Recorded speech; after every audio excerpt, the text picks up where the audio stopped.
And what's up, world? Arthur here. If you're new here, this channel is all about helping guys to become strong, rugged, masculine men. The kind of guys that know how to put on some muscle, who know how to eat right, who know how to be confident, who know how to put themselves out there, who know how to meet women and be the kind of guys that women are attracted to. If that sounds like what you're looking for in your life, make sure you smash the like button and you subscribe to this channel because we have so much more content coming your way, and it's a pleasure to have you here. Excuse me. We're going to be continuing with Deida's The Way of the Superior Man, a spiritual guide to mastering the challenges of women, work, and sexual desire. Now, if you haven't read this book before, this book is like a spiritual Bible for me in terms of understanding what it means to be a man. And today, we're going to be continuing with Chapter 10, Enjoy Your Friends' Criticisms. It's a slightly longer chapter, so I may skip a few sections. A man's capacity to receive another man's direct criticism is a measure of his capacity to receive masculine energy. If he doesn't have a good relationship with masculine energy, e.g. his father, then he will act like a woman and be hurt or defensive rather than make use of other men's criticism. Now, this is a really important part, right? As men, sometimes we can have sensitive egos, right? And this is coming from a place of, I'm going to say, being a little softer, being a little bit more beta. You know what I mean? A true masculine, confident man, a man who's alpha, right? A man who's confident in himself is happy to receive criticism, right? It doesn't affect him. It doesn't bother him. He may take it as an opportunity to learn and do better, but it doesn't hurt him. Why? Because he's already solid in himself, right? The reason why guys get defensive is because they're not solid in themselves. It feels like a personal attack on them, right? And this is where, as you develop as a man and you become stronger, more confident in yourself, you're able to handle these. Like, imagine arrows like coming at you, and the stronger your foundation, the stronger your core, the more those arrows just bounce off of you. You're like, all right, whatever, cool, I don't care, right? But if you're soft and you're weak, those arrows penetrate, and you're like, ow, that hurts. About once a week, you should sit down with your closest male friends and discuss what you are doing in your life and what you are afraid of doing. Once a week. The conversation should be short and simple. You should state where you are at. Then your friends should give you a behavioral experiment, something you can do that will reveal something to you or grant more freedom in your life. I want to have an affair with Denise, but I don't want to hurt my wife. I'm afraid of her finding out, you might say. You've been talking about Denise for 6 months now. You are wasting your life energy on this fantasy. You should either have sex with her by tomorrow night or drop the whole thing and never talk about it again. Your friends might say, challenging your hesitation and mediocrity.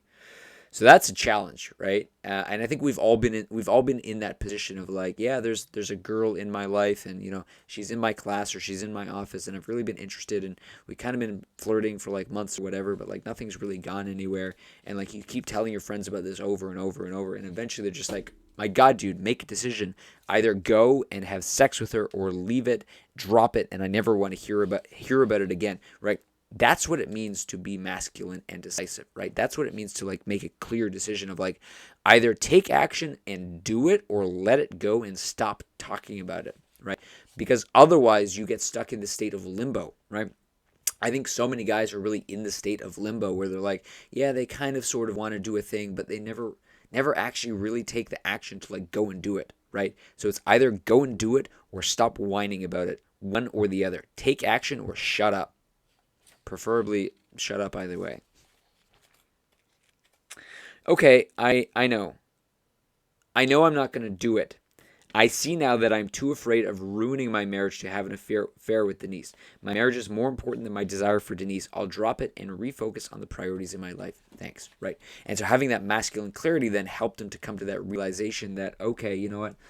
I'm going to make a decision here. I don't want to hurt my wife, so I'm not going to do it. I'm going to let it go, and I'm going to stop talking about it. Right?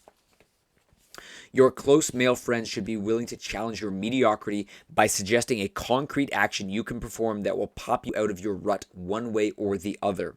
And you must be willing to offer them your brutal honesty in the same way if you are all to grow. Good friends should not tolerate mediocrity in one another. If you are at your edge, your male friends should respect that but not let you off the hook. They should honor your fears and in love continue to goad you beyond them without pushing you. If you merely want support from your male friends without challenge, it bespeaks an unresolved issue you may have with your father.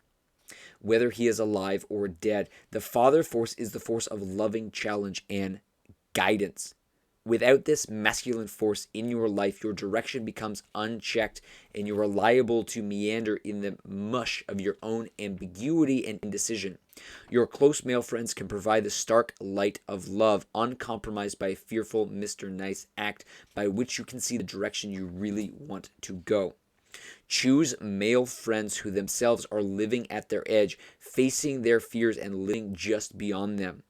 Men of this kind can love you without protecting you from the necessary confrontation with reality that your life involves. You should be able to trust that your friends will tell you about your life as they see it, offer you a specific action which will shed light on your own position, and give you the support necessary to live in the freedom just beyond your edge, which is not always or even usually comfortable. And that's the point, is that it's not comfortable, right?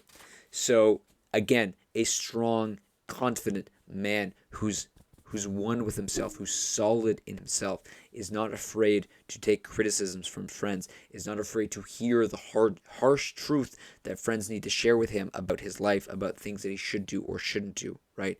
A real man who's strong in himself is able to take that and handle it, and then more importantly, is able to make a decisive decision and then move forward with his life. All right, fam, that's all we got for you today. We are going to be back at you with more of David Deida's The Way of the Superior Man and everything to do with being a stronger, confident, more masculine man that women just cannot resist. It's been a pleasure. We will see you soon.